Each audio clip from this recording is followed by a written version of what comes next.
ذرا تصور کیجئے، ایک بہت وسیع اور سرسبز گھاس کا میدان ہے اور اس میں ایک چھوٹی سی چیونٹی مستقل پوری جان لگا کر گھاس کے ایک لمبے تنکے پر چڑھ رہی ہے۔ بالکل، اور وہ بالکل چوٹی تک پہنچتی ہے، پھر وہاں سے پھسل کر گرتی ہے اور ہاں، اور پھر دیومالا کے اس کردار سسیفس کی طرح دوبارہ وہی محنت شروع کر دیتی ہے۔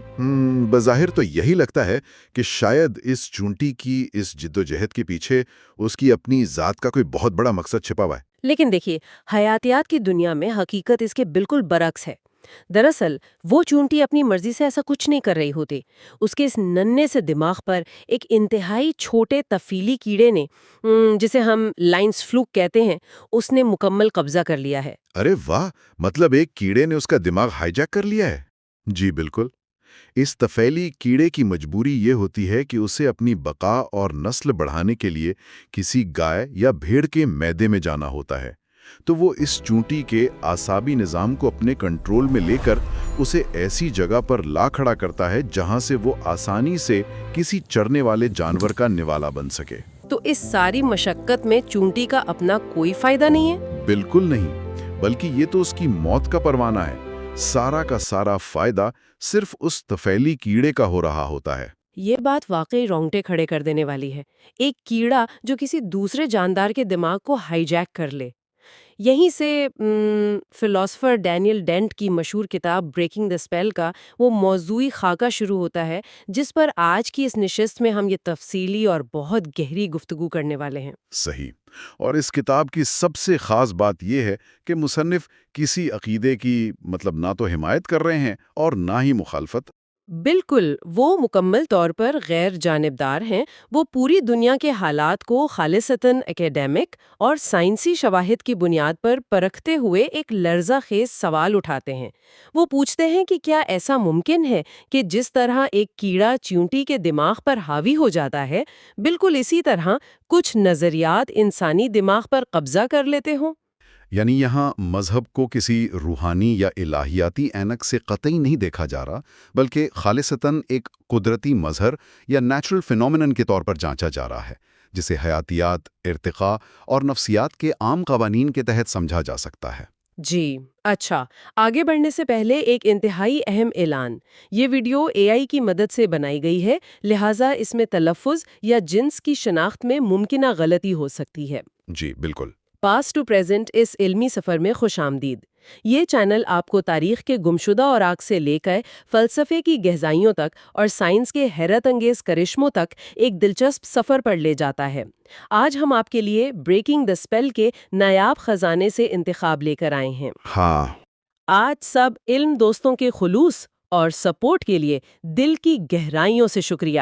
اگر آپ کو یہ علمی سفر پسند آتا ہے تو چینل کو سبسکرائب کریں اور بیل آئیکن ضرور دبائیں تاکہ کوئی نیا ویڈیو آپ سے چھوٹ نہ جائے۔ براہ کرم کامنٹس میں اپنی رائے ضرور دیں اور ساتھ ساتھ اپنی پسندیدہ کتاب کا نام کامنٹ میں لکھیں۔ آپ کا ہر کامنٹ اس علمی مشن کو آگے بڑھانے کا حوصلہ دیتا ہے۔ تو آج کی اس گفتگو کے دائرہ کار کی بات کرتے ہیں۔ جی، یہ بتانا ضروری ہے کہ یہ ہماری اس طویل اور جامع سیریز کا پہلا حصہ ہے۔ آج کی اس نشست میں ہم کتاب کے پہلے حصے یعنی اوپننگ پینڈوراز باکس کے ابتدائی 3 ابواب کا بہت گہرا مطالعہ کریں گے، جن میں شامل ہیں باب نمبر 1 یعنی کون سا طلسم توڑنا ہے، باب نمبر 2 سائنس کے حوالے سے کچھ سوالات، اور باب نمبر 3 اچھی چیزیں کیوں ہوتی ہیں۔ تو چلیں ذرا اس کی تہیں کھولتے ہیں۔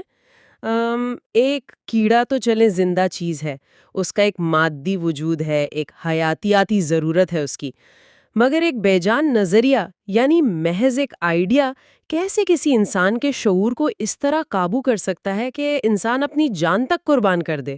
یہ بہت زبردست سوال ہے۔ مطلب نظریے کے پاس تو کوئی دماغ یا ہاتھ پیر نہیں ہوتے نا؟ بالکل، اور اسے سمجھنے کے لیے ہمیں ارتقائی حیاتیات کے ایک بہت اہم تصور کی طرف جانا ہوگا، جسے رچرڈ ڈاکنز نے میمز کا نام دیا تھا۔ اچھا، میمز یعنی جیسے انٹرنیٹ میمز ہوتے ہیں؟ انٹرنیٹ میمز بھی دراصل اسی تصور سے نکلے ہیں۔ ہم عموماً سمجھتے ہیں کہ صرف جینز ہی ایک نسل سے دوسری نسل میں منتقل ہوتے ہیں، لیکن نظریات، خیالات یا ہمارا کلچر یہ بھی بالکل جینز کی طرح برتاؤ کرتے ہیں، اور انہیں ہی حیاتیاتی زبان میں میمز کہا جاتا ہے۔ صحیح۔ ان نظریات کو اپنا اثر دکھانے کے لیے زندہ ہونے یا کوئی شعوری ارادہ رکھنے کی بالکل ضرورت نہیں ہوتی۔ یہ انسانی تاریخ کے اس ارتقائی سفر میں اتنے شاندار انداز میں ڈیزائن ہو جاتے ہیں کہ ہمارا دماغ قدرتی طور پر ان کی کشش میں آ جاتا ہے۔ ارے واہ! مصنف نے یہاں 16ویں صدی کے ایک لاطینی مقولے کا بڑا خوبصورت حوالہ دیا ہے۔ وہ ہے سیمن ایسٹ وربم ڈی، یعنی خدا کا کلام ایک بیج ہے۔ اب دیکھیے، ایک بیج بذات خود نہ تو سوچتا ہے اور نہ ہی اس کے ہاتھ پیر ہوتے ہیں۔ جی بالکل، وہ تو بس ایک خول ہوتا ہے۔ ہاں، لیکن اگر اسے انسانی نفسیات کی زرخیز زمین مل جائے تو وہ جڑیں پکڑ لیتا ہے، وہ پھنپنے لگتا ہے۔ اچھا، تو کیا یہ کہا جا سکتا ہے کہ ہمارا دماغ ایک طرح کا آپریٹنگ سسٹم ہے اور یہ نظریات ان وائرسز کی طرح ہیں جو ہمارے سسٹم کی بنیادی کوڈنگ کا، یعنی ہماری نیچر کا فائدہ اٹھا کر اسے اپنے مقاصد کے لیے استعمال کرتے ہیں؟ یہ تشبیہ حقیقت کے بہت قریب ہے۔ انسانی دماغ ارتقاء کے دوران کچھ خاص کاموں کے لیے پروگرام ہوا ہے، جیسے خطرات کو بھانپنا، پیٹرنز کو پہچاننا اور معاشرے میں ایک دوسرے کے ساتھ جڑے رہنا۔ صحیح۔ تو ایک کامیاب میم یا نظریہ ہمارے دماغ کی بالکل انہی خصوصیات کو استعمال کرتا ہے، اور یہی وجہ ہے کہ ڈینٹ اس بات پر بہت زیادہ زور دیتے ہیں کہ مذہب کا مطالعہ ایک قدرتی مظہر کے طور پر ہونا چاہیے۔ یعنی اسے کسی آسمانی یا مافوق الفطرت اینک سے دیکھنے کے بجائے ایک طبعی چیز کے طور پر دیکھا جائے۔ جی، اس کا بغور جائزہ لیا جائے کہ کیسے یہ نظریات ہمارے دماغ کی ساخت کا فائدہ اٹھاتے ہوئے ایک انسان سے دوسرے انسان تک پھیلتے ہیں۔ لیکن یہاں سننے والوں کے ذہن میں ایک خدشہ پیدا ہو سکتا ہے۔ جب ہم مذہب کو فزکس یا بائیولوجی کے عام قانونوں کی روشنی میں ایک طبعی چیز مان کر پرکھتے ہیں، تو کیا اس طرح مطالعہ کرنے سے ہم مذہب کی خوبصورتی، اس روحانی اور جذباتی پہلو کو تباہ تو نہیں کر رہے؟ یہ خدشہ واقعی بہت عام ہے، اور اسی کشمکش کو حل کرنے کے لیے ایک مشہور سائنسدان اسٹیفن جے گولڈ نے ایک نظریہ پیش کیا تھا جسے نوما کہتے ہیں۔ NOMA؟ یعنی نان اوور لیپنگ میجسٹیریا۔ نوما، اچھا، تو اس کا بنیادی مقصد کیا تھا؟ ان کا کہنا تھا کہ دیکھیے، سائنس کا دائرہ کار حقائق تک محدود ہے، جبکہ مذہب کا دائرہ کار اخلاقیات اور روحانیت تک ہے۔ لیکن جہاں تک میں ڈینٹس کے کام کو سمجھتی ہوں، وہ تو اس نظریے کو تسلیم نہیں کرتے نا؟ بالکل، آپ نے درست کہا۔ ڈینٹ اسے مسترد کرتے ہیں۔ ان کا استدلال بڑا سادہ ہے کہ کسی چیز کو قدرتی مظہر ماننے کا مطلب یہ ہرگز نہیں کہ وہ چیز جھوٹی ہے یا اس کی اہمیت کم ہو گئی ہے۔ یعنی اگر ہم کسی چیز کے بننے کا اندرونی عمل جان لیں تو اس سے اس کی قدر کم نہیں ہوتی۔ مطلب جیسے ستاروں کے بننے کا کیمیائی عمل جاننے سے رات کے آسمان کی خوبصورتی تو ختم نہیں ہو جاتی نا؟ 100% درست۔ ڈینٹ یہی سمجھانا چاہتے ہیں۔ اگر ہم کینسر جیسی بیماری یا پھر فرض کریں کھیلوں جیسے سماجی مظاہر کو حیاتیاتی یا سماجی قانونوں کے تحت جانچ سکتے ہیں تو پھر مذہب کو کیوں نہیں؟ صحیح۔ ایک اور مثال لیں، موسیقی کا ریاضیاتی اور فریکوینسی کے لحاظ سے تجزیہ کرنے کا ہرگز یہ مطلب نہیں ہوتا کہ وہ موسیقی ہمارے کانوں کو بھلی لگنا بند ہو جائے گی۔ بالکل، بلکہ شاید ہمیں اس کی پیچیدگی کی اور زیادہ قدر ہونے لگے۔ یہی تو بات ہے۔ مشہور فلسفی ڈیوڈ ہیوم نے بھی اسی بات کی نشاندہی کی تھی کہ مذہب کی عقلی اور منطقی بنیاد کیا ہے اور انسانی فطرت میں اس کا آغاز کیسے ہوا، یہ دونوں بالکل مختلف زاویے ہیں اور ان دونوں کا الگ الگ مطالعہ بے حد ضروری ہے۔ اچھا، اب اگر ہم ارتقاء کے ان اصولوں کو سامنے رکھیں جن کا ڈینٹ ذکر کرتے ہیں، تو ہمیں پتہ ہے کہ ارتقاء تو ایک بہت بے رحم عمل ہے۔ جو چیز جسمانی بقا کے لیے غیر ضروری ہو، ارتقاء اسے بے دردی سے ختم کر دیتا ہے۔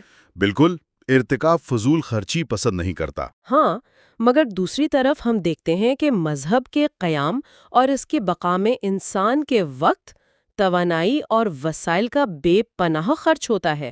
انسان اپنی زندگی کا ایک بہت بڑا حصہ اور بے تحاشا وسائل رسومات میں، مندروں اور مساجد کی تعمیر میں لگا دیتا ہے۔ جی، تو ارتقائی سائنس کے اس بنیادی اصول پر تو یہ نظام پورا نہیں اترتا نا، کیونکہ اس عمل سے ہمیں کوئی جسمانی کیلوریز یا براہ راست بقا کا سامان تو نہیں مل رہا۔ تو پھر اس سارے نظام میں اصل فائدہ کس کا ہو رہا ہے؟ دیکھیے، یہیں سے ارتقائی حیاتیات کا وہ سب سے چبھتا ہوا سوال جنم لیتا ہے، جسے لاطینی میں کوئی بونو کہا جاتا ہے، یعنی اس میں کس کا فائدہ ہے؟ کوئی بونو؟ صحیح۔ اب ایک لمحے کے لیے تصور کریں کہ ایک مریخی مخلوق زمین پر آتی ہے۔ وہ دور سے دیکھتی ہے کہ زمین پر بسنے والے یہ 2 پاؤں والے جاندار روزانہ یا ہفتے میں ایک بار گھنٹوں ایسی حرکات کرتے ہیں جن کا بظاہر ان کی خوراک یا جسمانی تحفظ سے کوئی دور دور کا بھی تعلق نہیں ہے۔ ہاں، وہ مریخی تو یقیناً حیران ہوگا کہ ارتقاء نے اس بے پناہ خرچ کو کیسے برداشت کیا۔ یہ نسل اب تک مٹ کیوں نہیں گئی؟ بالکل، اور کتاب میں اس معمے کو سلجھانے کے لیے 5 انتہائی اہم حیاتیاتی اور سماجی نظریات پر بہت گہری روشنی ڈالی گئی ہے، جو بتاتے ہیں کہ یہ نظام حقیقت میں کام کیسے کرتا ہے۔ تو اس فہرست میں وہ پہلا نظریہ کون سا ہے جو اس بظاہر غیر ضروری خرچ کی حیاتیاتی وجہ بیان کرتا ہے؟ پہلے نظریے کو سویٹ ٹوتھ تھیوری کہا جاتا ہے۔ سویٹ ٹوتھ یعنی جیسے ہمیں میٹھا کھانا بہت پسند ہوتا ہے۔ بالکل اسی طرح اس کی بنیاد یہ ہے کہ مذہب کا آغاز کوئی سوچی سمجھی سازش نہیں تھی، بلکہ یہ محض ایک بایولوجیکل بائی پروڈکٹ تھا، یعنی ہماری حیاتیاتی ساخت کی ایک ضمنی پیداوار۔ اب ذرا سوچئے، ہمیں میٹھا کیوں پسند ہے؟ کیونکہ شاید ہمارے شکاری آباء و اجداد کو پھلوں سے فوری توانائی ملتی تھی، اس لیے ان کے دماغ میں میٹھے کی ایک قدرتی طلب پیدا ہو گئی۔ 100% درست۔ آج کے دور میں ہم ضرورت سے زیادہ چینی کھا کر بیمار پڑ جاتے ہیں، ہمارے دانت خراب ہو جاتے ہیں، لیکن وہ طلب، وہ جبلت اب بھی ہمارے اندر موجود ہے۔ صحیح۔ اسی طرح ابتدائی انسان کا دماغ ارتقائی طور پر خطرات کو پہچاننے کے لیے انتہائی حساس ہو گیا تھا۔ جھاڑیوں میں ہوا کی ہلکی سی سرسراہٹ کو بھی وہ کسی چھپے ہوئے شیر کی حرکت سمجھتا تھا۔ اسے کہتے ہیں ہائپر ایکٹیو ایجنسی ڈیٹیکشن، یعنی دماغ کو ہر بے جان حرکت کے پیچھے کسی کا ارادہ یا ایجنٹ نظر آتا تھا۔ ارے واہ! تو یعنی یہی وہ طبعی طلب ہے جس نے ہر قدرتی عمل جیسے بجلی کڑکنا یا بارش کا ہونا اس کے پیچھے کسی نہ کسی غیبی طاقت یا ایجنٹ کے تصور کو جنم دیا؟ بالکل، دماغ اپنی جبلت کے ہاتھوں مجبور تھا۔ یہ تو سمجھ آتا ہے کہ دماغ نے اپنی تسلی اور بقا کے لیے کہانیاں گھڑ لیں، لیکن محض ایک ذہنی وہم کی تسلی کے لیے انسانوں نے اتنے بڑے اور منظم ادارے کیوں بنا لیے؟ اس کے لیے تو آپس میں بہت زیادہ سماجی تعاون چاہیے، جبکہ ارتقاء تو بقا کی بڑی برہم جنگ کا نام ہے۔ یہیں سے ہم اپنے دوسری نظریے کی طرف بڑھتے ہیں، جسے سمبیونٹ تھیوری کہا جاتا ہے۔ یعنی طفیلی جانداروں والا نظریہ؟ جی، یہ نظریہ اس بات کی وضاحت کرتا ہے کہ ایک خیال یا ایک میم کیسے انسانوں کے ساتھ مل کر اپنا ارتقائی سفر طے کرتا ہے۔ دیکھیے، حیاتیات میں طفیلی جانداروں کی عام طور پر 2 قسمیں ہوتی ہیں۔ اچھا۔ ایک وہ جو میزبان کو نقصان پہنچاتا ہے، جیسے کوئی مہلک وائرس۔ دوسرا وہ جو میزبان کے لیے فائدہ مند بن جاتا ہے، جسے ہم باہمی فائدہ مند رشتہ کہتے ہیں، جیسے ہماری آنتوں میں موجود وہ مفید جراثیم جو خوراک ہضم کرنے میں ہماری مدد کرتے ہیں۔ تو کیا نظریات بھی ایسا ہی کرتے ہیں؟ بالکل۔ شروع میں شاید کچھ نظریات صرف دماغ پر قبضہ کرنے والے ایک طفیلی وائرس کی طرح تھے، لیکن وقت کے ساتھ انہوں نے انسانوں کو ایک دوسرے پر بھروسہ کرنا اور بڑے گروہوں میں مل جل کر رہنا سکھا دیا۔ مطلب جس معاشرے کے تمام افراد کا عقیدہ ایک تھا، ان میں اتحاد زیادہ پیدا ہو گیا۔ جی، اور ارتقاء کی اس جنگ میں انہوں نے ان گروہوں کو بآسانی شکست دے دی جو منقسم تھے۔ تو اس طرح یہ نظریہ اور انسان دونوں ایک دوسرے کی بقا کا ذریعہ بن گئے۔ نظریہ انسانوں کی وجہ سے زندہ رہا اور انسان نظریے کی وجہ سے۔ یعنی وہ نظریہ خود زندہ رہنے کے لیے ہمارے دماغ کو میزبان کے طور پر استعمال کرا تھا، اور بدلے میں وہ ہمیں یعنی انسانوں کو ایک مضبوط گروہی اتحاد دے رہا تھا۔ یہ تو بہت دلچسپ ہے۔ بالکل۔ لیکن اتحاد تو پورے معاشرے کا اجتماعی فائدہ ہے نا؟ ارتقاء کی سطح پر تو افراد ایک دوسرے سے مقابلہ بھی کرتے ہیں، خاص طور پر جب ہم انتہائی سخت اور تکلیف دہ مذہبی رسومات کو دیکھتے ہیں، جہاں افراد جان بوجھ کر خود کو تکلیف میں ڈالتے ہیں، فاقے کرتے ہیں، تو وہاں تو گروہ کا نہیں بلکہ ایک انفرادی قربانی کا عنصر نظر آتا ہے۔ اس کی ارتقائی وجہ کیا ہو سکتی ہے؟ یہ بہت گہرا نقطہ ہے، اور اس انفرادی رویے کو سمجھنے کے لیے ہماری تیسری تھیوری یعنی باور تھیوری بہت مددگار ثابت ہوتی ہے۔ یہ بنیادی طور پر جنسی انتخاب یا سیکشول سلیکشن سے جڑی ہوئی ہے۔ جنسی انتخاب یعنی جیسے مور اپنے پر پھیلاتا ہے؟ بالکل، بہترین مثال دی آپ نے۔ ارتقاء کی دنیا میں نر جانور مادہ کو متوجہ کرنے کے لیے بظاہر بے حد فضول اور اپنی توانائی ضائع کرنے والے کام کرتے ہیں۔